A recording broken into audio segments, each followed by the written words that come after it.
मराठा समाजाचे नेते मनोज जरांगे पाटील यांचा मोर्चा मुंबईच्या वेशीवर धडकल्यानंतर राज्य शासनाने मराठा आरक्षणाला आरक्षण देण्यासंदर्भात अध्यादेश काढला। यावरती ओबीसीचे नेते छगन भुजबळ यांनी झुंडशाहीने कायदे आणि नियम बदलता येत नसल्याचे सांगत ओबीसींना गाफील ठेवून निर्णय घेतला जात असल्याचा आरोप केलाय। तर 16 फेब्रुवारीपर्यंत ओबीसींसह सर्व समाजांनी आरक्षणाच्या विषयावरती हरकती नोंदवण्याचं आवाहन त्यांनी केलं आहे। तूर्त असं वाटतंय की मराठा समाजाचा विजय झाला असं वाटतंय, परंतु मला काही तसं काही पूर्णपणे काही वाटत नाही।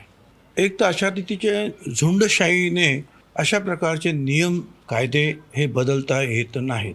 आम्ही सुद्धा शपथ घेताना आम्ही काम करू without any fear and favour, कोणाला न घाबरता आम्ही निर्णय घेऊ, कोणाला फेवर करणार नाही अशी शपथ आम्ही सगळे मंत्रिमंडळाने घेतलेली आहे। आता ही जी आहे ही एक सूचना आहे, नोटीस आहे, याचं रूपांतर नंतर होणार आहे।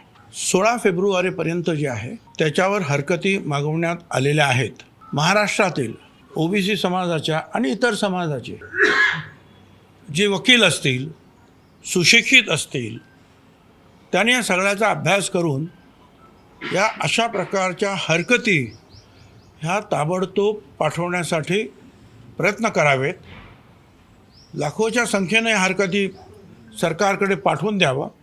ओबीसी समाजाच्या सर्व कार्यकर्त्यांनी सुद्धा या हरकती अशा प्रमाणे पाठवाव्यात की जेणेकरून सरकारला सुद्धा लक्षात येईल की याची एक दुसरीसुद्धा बाजू आहे आणि दुसरंसुद्धा काही लोकांचं मत आहे।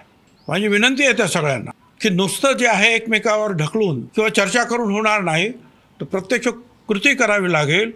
तुम्हाला याच्यावर हरकती घ्याव्या लागतील आणि आम्ही त्या हरकती आमच्या समता परिषदेच्या याच्यामध्ये तर त्याबद्दल आम्ही निश्चितपणे विचार करून योग्य प्रकारेच्या पुढची आम्ही कारवाई करू।